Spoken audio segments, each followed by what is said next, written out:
Solo es por una semana, mamá. En cuanto nos acomodemos, regreso por ti. Eso me dijo mientras me ponía el bolígrafo en la mano. Recuerdo cómo se sentía plástico frío, demasiado liso para mis dedos temblorosos. Firmé el ingreso en la residencia del Valle Sereno. Estancia temporal. 7 días nada más.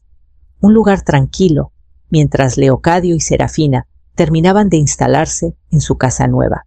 Necesitamos espacio para respirar, mamá, me dijo, dándome una palmadita en el hombro, como si fuera una chamarra que colgaba para después. Me quedé parada en el lobby más tiempo del necesario, viendo cómo su coche salía del círculo de entrada. Ni un adiós con la mano. Solo las luces de reversa blancas parpadearon una vez antes de perderse. Una enfermera con uniforme claro me tocó el codo. «Vamos a acomodarla», dijo con una alegría que no pegaba con el pasillo que olía a cloro y avena recalentada. El cuarto estaba limpio beige y equivocado. No había reloj en la pared, así que usé mi reloj de pulsera. Anoté cada hora ese primer día. La cena llegó en charola de plástico con chícharos que rodaban por el borde y un postre que ni toqué. Pensé que Leocadio llamaría esa noche. No llamó. Al segundo día pedí usar el teléfono. La recepcionista marcó por mí, pero nadie contestó. «Seguro siguen desempacando», me dije. La enfermera asintió como si ya hubiera oído esa excusa 1000 veces. Al tercer día me puse labial y me senté en el patio junto a la reja. Esperé hasta que el sol se escondió y empezó el aguacero de esos que caen de golpe en noviembre. Nada. Para el quinto día ya no pregunté por el teléfono. Mejor observaba a los demás, mujeres que no hablaban hombres, que olvidaban dónde estaban. Algunos entraban a mi cuarto por error. Una señora se paró 20 minutos frente a la máquina de dulces con un billete de 20 pesos que nunca metió. Empecé a preguntarme cómo me vería desde afuera. ¿Pensarían que yo también pertenecía ahí? El séptimo día planché mi blusa y me paré cerca de la entrada principal. Al mediodía llegó un coche blanco, pero no era Leocadio, era un repartidor para otro residente. Me quedé un rato más viendo cómo se alejaban las luces traseras. Y ahí entendí la semana había terminado, pero él no iba a volver. Al principio contaba los días como si importara. Día 8, 9, 10. Los marcaba en una libretita que guardaba bajo la almohada. Mi letra empezó firme, pero para la segunda semana ya se iba para abajo, como si hasta la tinta se hubiera rendido. Cambian las sábanas todos los jueves. Así aprendí a medir el tiempo. Al final de la segunda semana, le pedí a una enfermera Rebeca la callada, que traía una pulsera de plata que marcara otra vez el número de Leocadio. Sonrió, marcó, me pasó el teléfono. Sonó 6 veces y cayó en buzón. Dejé mensaje: Leocadio, soy yo. Nomás para saber cómo van. Espero que la mudanza haya salido bien. Avísame cuando vengan por mí. No devolvió la llamada. Pasó un mes. Me cambiaron de cuarto más cerca de la estación de enfermeras. Dijeron que era para vigilarme mejor, pero yo no había pedido ayuda. No tomaba pastillas, no usaba andadera, no estaba confundida, solo callada. A veces demasiado. Llegó noviembre y se fue. Afuera las hojas cambiaban, las vi por la ventana y me dolió el pecho de una forma que no supe nombrar. La cena de agradecimiento la marcaron con una comida especial, pavos de papel en las mesas y un bolillo seco en mi plato. Una voluntaria sacó foto a cada residente para mandársela a la familia. La mía nunca la recogieron del mostrador. Navidad llegó con más adornos y menos ilusiones. Nos dieron cajitas envueltas crema, calcetines, mentas. Sí llegó un paquete con mi nombre sin remitente. Adentro una bufanda que no reconocí, sin tarjeta, sin letra conocida. La miré un rato largo antes de doblarla y guardarla de nuevo. En febrero le pedí a un auxiliar nuevo, Jaime, joven y atento, que marcara otra vez. Frunció el ceño después de 2 intentos. Ya no existe el número, dijo. ¿Tal vez cambiaron de teléfono? Asentí, pero sentí que algo dentro de mí se movió.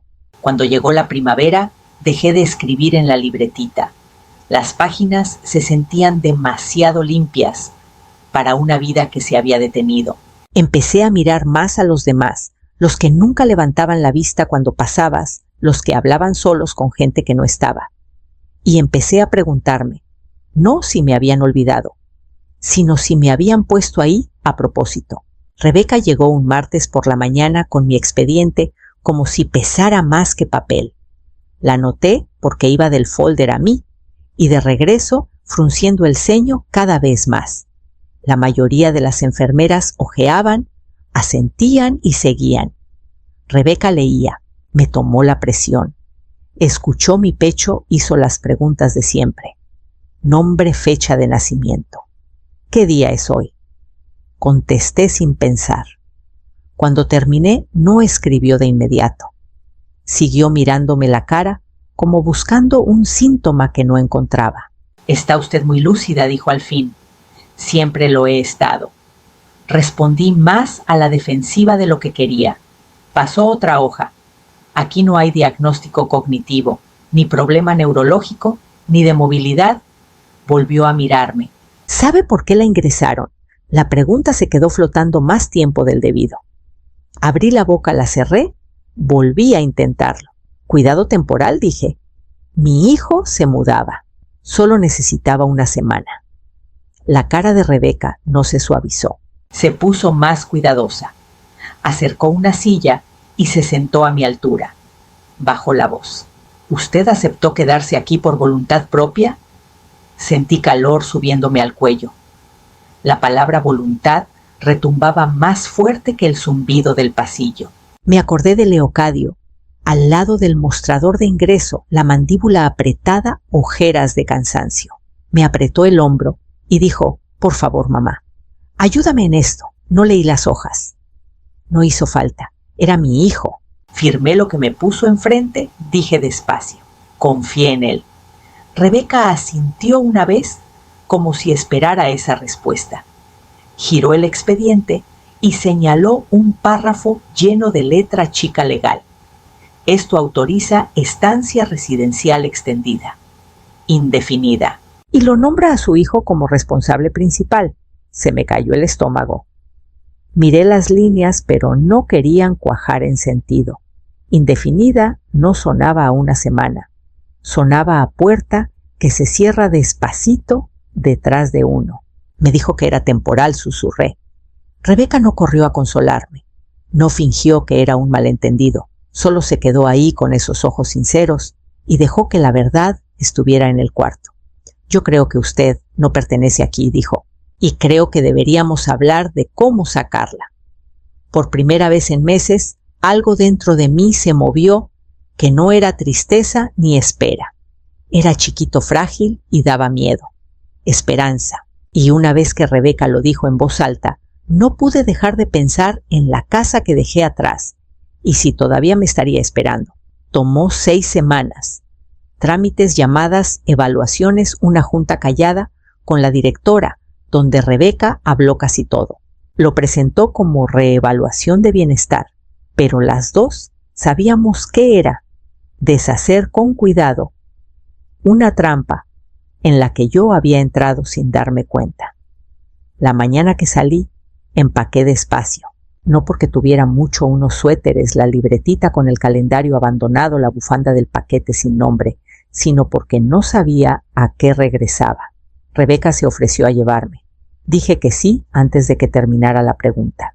En el camino no hablamos mucho. Miraba las calles conocidas pasar pedazos de una ciudad por la que antes caminaba sin pensar. Entre más cerca, más apretaba las manos en el regazo. Cuando doblamos a mi calle vieja, casi le digo que parara. Se me apretó el pecho en la esquina de Insurgentes y Jazmín, donde estaba mi casa, detrás de un seto suave de rosales. Pero las rosas ya no estaban. La reja era nueva. El columpio del porche que pinté de azul Ahora era una banca de metal. La puerta tenía otro aldabón. Rebeca estacionó en la banqueta motor, ronroneando bajito. «Podemos irnos cuando quiera», dijo. Bajé. Mis piernas se sentían ajenas. La casa tenía la misma forma, los mismos huesos. Pero estaba mal, como ver tu propia letra en la mano de otro. Subí el caminito, me detuve en el porche. La puerta se abrió antes de que tocara. Una mujer de unos 30 y tantos. Estaba ahí, taza de café en una mano y un niño pequeño en la cadera. Me sonrió amable sin mala onda. «¿En qué la ayudo?» Abrí la boca, pero no salió nada. Ladeó la cabeza. «Espere, ¿usted es la mamá de Leocadio?» Asentí despacio. Se le suavizó la cara. «Ay, perdón. Él vendió la casa hace unos 4 años, antes de que nosotros entráramos». Cambió al niño de posición y miró hacia adentro. Creo que lo único que dejaron fue un rastrillo viejo en el garaje. Remodelamos todo. Me quedé ahí, oyendo las palabras, pero sin absorberlas del todo. Mis ojos recorrieron las ventanas del jardín, el lugar vacío donde colgaba mi comederos de colibríes. Rebeca se acercó por detrás, callada firme. Miré al frente y bajé del porche porque ya sabía, adentro no quedaba nada mío. No tenía por qué dejarme entrar, pero lo hizo. Solo unos minutos, dijo, y se hizo a un lado para sostener la puerta. Crucé el umbral sin respirar, como si temiera despertar algo que ya no vivía ahí. Primero me pegó el olor aromatizante de lavanda, pegamento de alfombra nueva, nada mío. Miré hacia lo que era la sala. El piano vertical ya no estaba. Ese rincón ahora tenía un sillón de piel y una lámpara de piso con forma de rama. La chimenea la habían cubierto de piedra gris. La repisa estaba vacía, salvo por una foto enmarcada de la familia de ella en la playa. Ni rastro de la colcha que cubría el respaldo del sofá, ni florero con eucalipto seco, ni candeleros de bronce de mi ajuar. Las paredes pintadas de crema claro. Toqué el marco de la puerta del pasillo, antes lleno de rayitas a lápiz de las alturas de Leocadio de niño. Lijado, borrado. Avancé más pasos cuidadosos en los pisos pulidos. En el comedor, el aparador ya no estaba. En su lugar, repisas flotantes con suculentas y tazones de cerámica mate. Me paré en la puerta de lo que fue mi recámara. La puerta del closet estaba cerrada, pero no la abrí. Ella me siguió hablando bajito. Tuvimos que quitar mucho. La plomería estaba mal. La electricidad también. Todo tuvo que irse. Me volví hacia ella. ¿Quedó algo? Cajas, fotos, cartas. ¿Dudó luego? Negó con la cabeza. Los contratistas lo sacaron todo antes de que entráramos. Dijeron que el dueño anterior lo autorizó. Miró a otro lado. De verdad lo siento mucho. Asentí porque no sabía qué más hacer. No la culpaba. Ella no había sido quien tiró mi álbum de bodas, ni las partituras que Leocadio compuso en la prepa, ni la funda bordada que mi mamá hizo antes de que le fallaran las manos. Regresé despacio a la puerta principal, me detuve otra vez en el umbral. Volví la vista una última vez, por si algo saltaba, alguna sombra de vida anterior pegada en las esquinas. Pero no quedaba nada que encontrar. Rebeca esperaba junto al coche, puerta abierta, motor encendido. Subí sin decir palabra, cerré y miré por la ventana mientras nos alejábamos. Y supe qué tenía que hacer después. Localicé a Leocadio gracias a la señora Conchita, la vecina de 2 casas más allá de la vieja. Ella todavía riega su jardín con manguera y se acuerda de los cumpleaños sin que Facebook le avise. Cuando pasé a verla, parpadeó 2 veces y me abrazó fuerte, como cuando abrazaba a Leocadio de chiquito, cuando se raspaba las rodillas en su banqueta. Vive en Bosques del Sol, ahora dijo. Fraccionamiento nuevo grandote. No te lo pierdes. Tenía razón. Las casas allá parecen sacadas de catálogo, pastos planos, entradas silenciosas, fachadas de piedra demasiado perfectas para ser cálidas. La de él era la tercera desde la esquina. Sube blanca en la cochera, ni juguetes en el jardín, ni cortinas en las ventanas, solo vidrio limpio y duro. Toqué el timbre y esperé. Abrió a medias.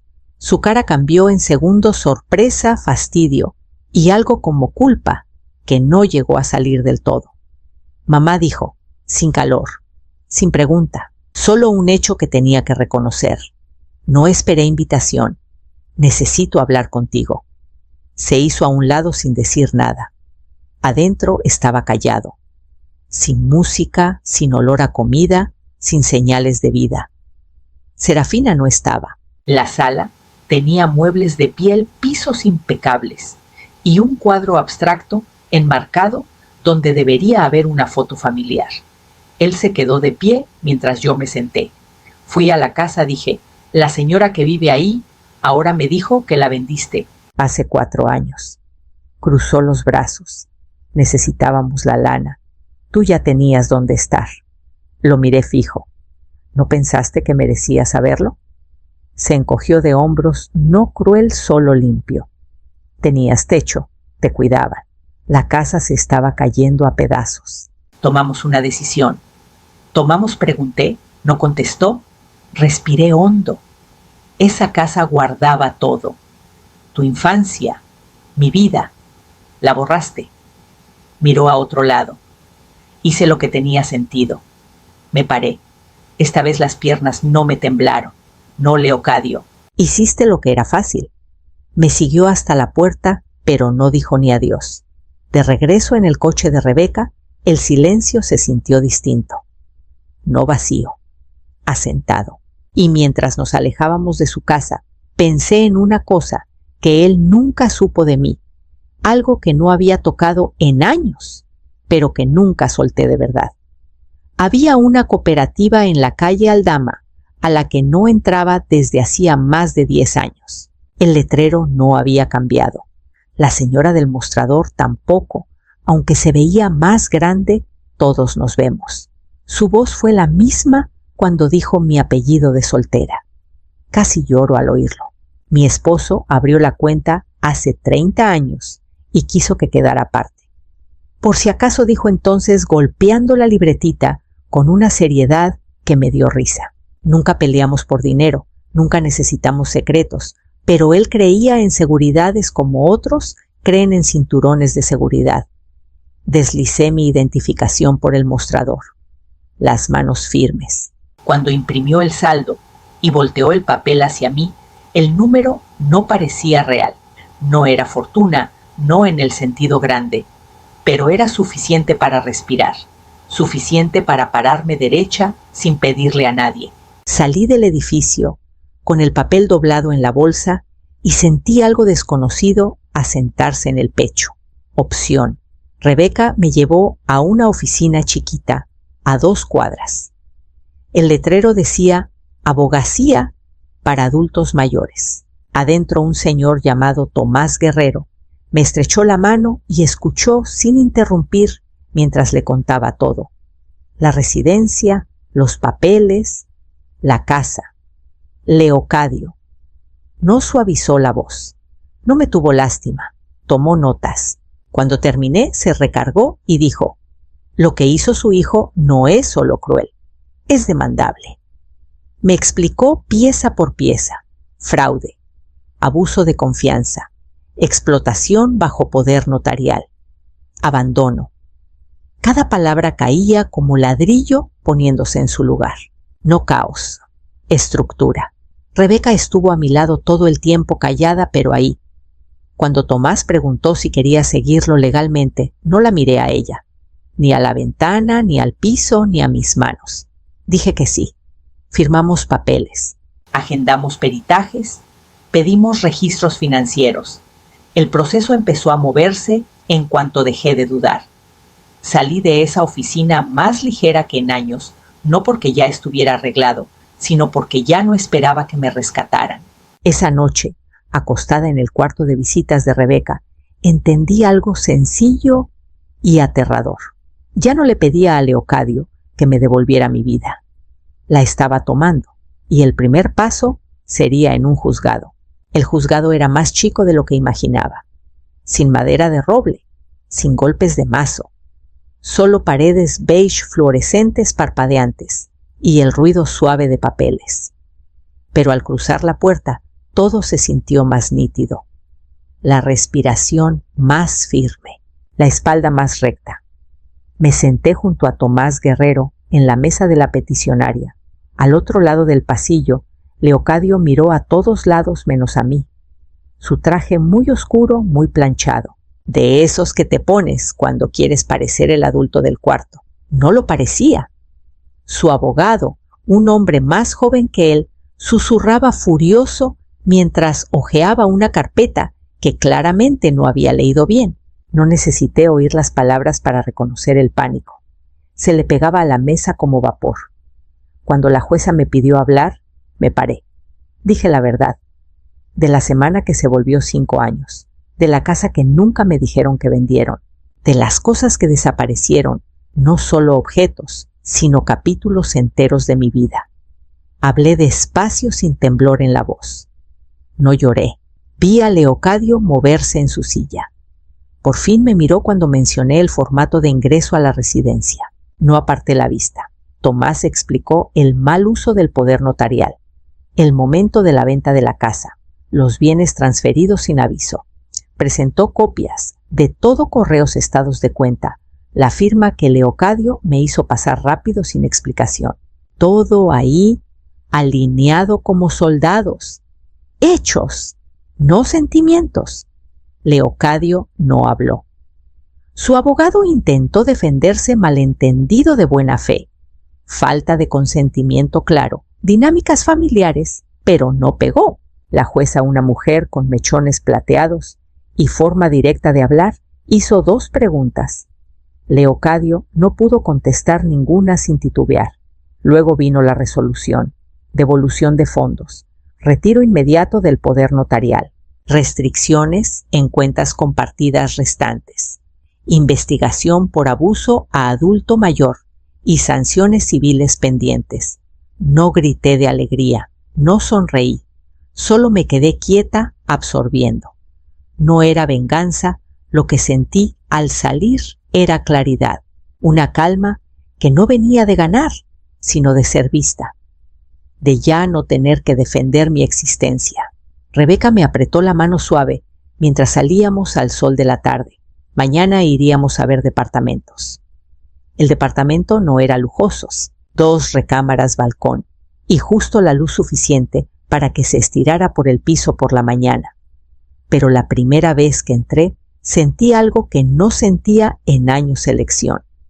Pagué de contado, sin fiadores, sin segundas opiniones. Solo mi nombre en la escritura y la satisfacción callada de una llave que era solo mía. Elegí colores de pintura sin preguntar a nadie. Elegí sillones suaves en vez de sofá, cuadros enmarcados en vez de fotos familiares, sin recuerdos, sin recordatorios, solo espacio para empezar de nuevo. Pedí platos que combinaran y una tetera cuyo silbido me gustaba. Doné todas las cajas que Rebeca y yo empacamos del bodegón. Cosas que antes pensaba que necesitaba, cosas que ahora entendí que solo eran peso.